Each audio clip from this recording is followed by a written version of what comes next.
Hi, I'm Dr. Mac Adkins, founder and Chief Academic Officer with SmarterServices. Thanks for checking out this blog titled, Using Non-Cognitive Data to Support Students. The way that colleges determine who can and who cannot enroll varies considerably from school to school. Even prior to the pandemic, many schools were either not requiring or not weighting very heavily results from standardized tests such as the ACT or SAT. The original intention of such tests was to provide an unbiased, standardized comparison of students' academic abilities. But over time, the assessments came under criticism as they posed challenges to students who suffer from test anxiety, students who can't afford or don't have access to testing, or students who were impacted by bias in question wording. Because of the level of concern over inequity due to these emotional, ethnic, or economic factors, many schools changed their position on the requirement or use of these standardized exams that utilized cognitive factors as gatekeepers to admissions. Then the pandemic dramatically impacted the level of access that learners have to education, and as such, this further fueled the process of change in admissions practices at many schools. According to fairtest.org, over 1,400 four-year colleges and universities will not require the ACT nor SAT scores for fall 2022 entry. That's more than 60% of the 2,300 undergraduate institutions in the United States. A listing of these institutions is also provided by collegelifetoday.com. Bob Schaefer, executive director of fairtest.org, quoted as saying, "Last year's sharp spike of admissions exam suspensions was not a one-time phenomenon. Schools that waived ACT or SAT score requirements during the pandemic generally saw more applicants, better academically qualified applicants, and more diversity of all sorts. Now, most are extending those policies for at least another year." The organization also stated that many published studies are finding that students admitted without test scores do as well academically as peers who were submitted with test scores. This shift to a less restrictive admissions process is certainly promising, as it may increase higher education opportunities for many learners. The elimination of the barrier of having to attain a certain score on a test which uses cognitive factors may prompt many hesitant students to enroll. However, with that said, even in a more open admissions environment, the reality remains that students do have varying degrees of readiness from a cognitive and non-cognitive perspective. So, how can schools identify and support enrolled learners who may be at risk due to low levels of readiness? A parallel construct to college admissions is college student retention. The Gates Foundation conducted a comprehensive study to determine why do college students drop out.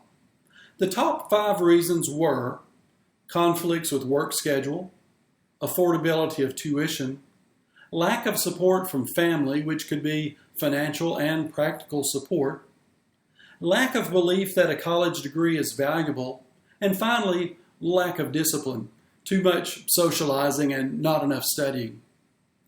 It is really worthy of note that not being smart enough to do the work was not one of the dominant factors leading to dropping out of college.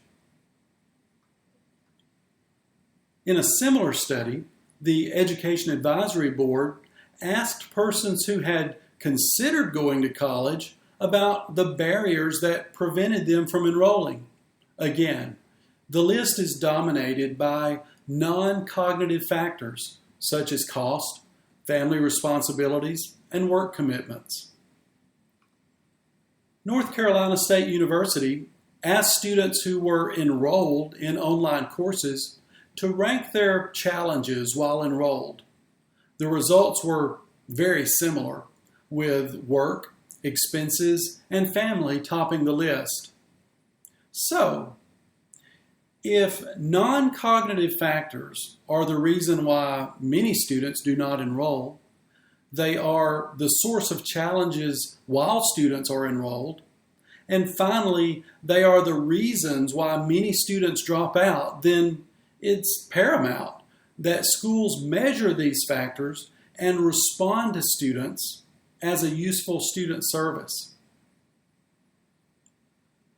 At SmarterServices, we consider it a good practice, especially in an environment that eliminates or de-emphasizes standardized cognitive exams and admissions, to use an assessment that quantifies levels of non-cognitive readiness.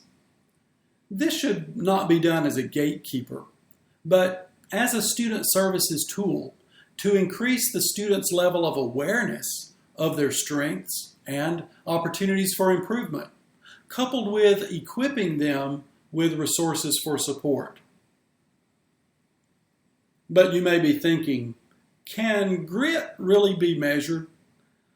While it may seem that quantifying non-cognitive constructs is like trying to nail Jell-O to the wall, there is an assessment that has effectively done this for almost 20 years for about 6 million students.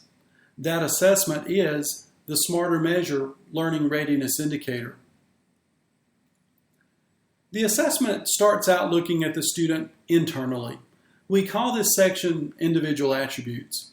It measures things like motivation, control over procrastination, willingness to help, and locus of control. While we're looking at the student internally, we also identify their dominant learning style. It's based on the multiple intelligences model and determines whether the student is social, solitary, visual, verbal, etc. After looking at the student internally, we look at the student externally in a scale called Life Factors. This scale measures things like availability of time, support from family and employers, general health, and finances. So it's really an environmental scan of what is going on in the student's life. Next, we measure several skills of the student. We measure their on-screen reading rate and recall. We measure their technical skills through a technical competency and technical knowledge scale. We also have a scale specific to learning management system competency. The final skill that is measured is keyboarding rate and accuracy. You may notice in this list that in addition to measuring these non-cognitive skills, that we also offer 2 scales that measure levels of college-level math and writing readiness. These scales are not intended to be as diagnostic nor prescriptive as a placement exam, but many schools use them to inform students' decisions about course selection or the need for tutoring services. Our math and writing readiness scales are each 30-item instruments that pull from a 90-item pool. Completion time and the level of exam anxiety is typically much less than that experienced by students as they take larger cognitive assessments.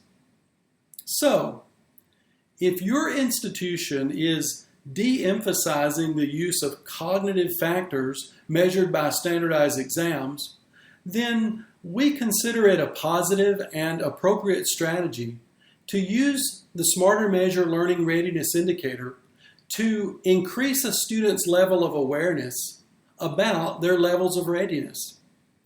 We recommend positioning the assessment in the student experience as a student support resource for enrolled students, not as a gatekeeper of prospective students. Also, To help these enrolled students understand their levels of readiness for a college-level math or writing course, we recommend our assessments as a low-stakes diagnostic. The results of these cognitive assessments can be useful to an academic advisor as they may recommend tutoring services. If you'd like to know more about the SmarterMeasure Learning Readiness Indicator and how you can use it to support your students, just let us know. Thanks.